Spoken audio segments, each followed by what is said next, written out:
দামোদর মাস কিভাবে পালন করবেন, কি কি খাবেন, এমন কি কি করলে ভক্তের দড়িতে ভগবান বাধা পড়বেন। রাধে রাধে, আমি সুমি সুমন।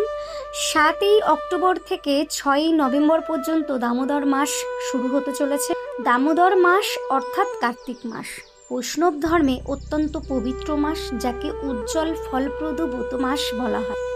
সারা বছর ধরে শ্রীকৃষ্ণের ভক্তরা এই মাসটির জন্য অপেক্ষা করে থাকে।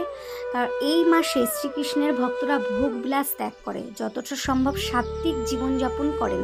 তাই এই সময়ের কিছু কিছু নিয়ম ও খাবার নিষিদ্ধ আছে, সেগুলো পরে আলোচনা করব। এই ব্রত মূলত শ্রী শ্রী রাধা দামোদর অর্থাৎ শ্রীকৃষ্ণের দামোদর লীলা যশোদা মায়ের দ্বারা কৃষ্ণকে দড়ি দিয়ে বাঁধা স্মরণে পালিত হয়। দামোদর মাসের কয়েকটি মহিমা রয়েছে। এই ব্রতের মাধ্যমে শেখানো হয় যে ভক্তি প্রেমী ঈশ্বরকে বশ করতে পারে। যেমন যশোদা মাতা কৃষ্ণকে দড়ি দিয়ে বেঁধেছিলেন, কিন্তু সেটা কোনো শাস্তি ছিল না, ছিল মাতৃস্নেহের বন্ধন।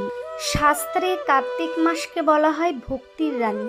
এই মাসে শ্রী রাধার অধিকার সর্বাধিক, তাই একে রাধা দামোদর মাসও বলা হয়ে থাকে। শ্রী ভগবান নিজেই বলেছেন, কার্তিকে একবার প্রদীপ দান করলে অত্যন্ত পুণ্য লাভ হয়। প্রতি সন্ধ্যায় তুলসী মঞ্চে, মন্দিরে বা গৃহে প্রদীপ জ্বালানো হয়। আত্মার অন্ধকার দূর করে ভক্তির আলো জ্বালানো হয়। প্রতি রাতে দামোদর অষ্টকম স্তোত্র পাঠ করা হয়। নমামি ঈশ্বরং সচিদানন্দ রূপম লসত কুণ্ডলম গোকুলে ভাজমানম।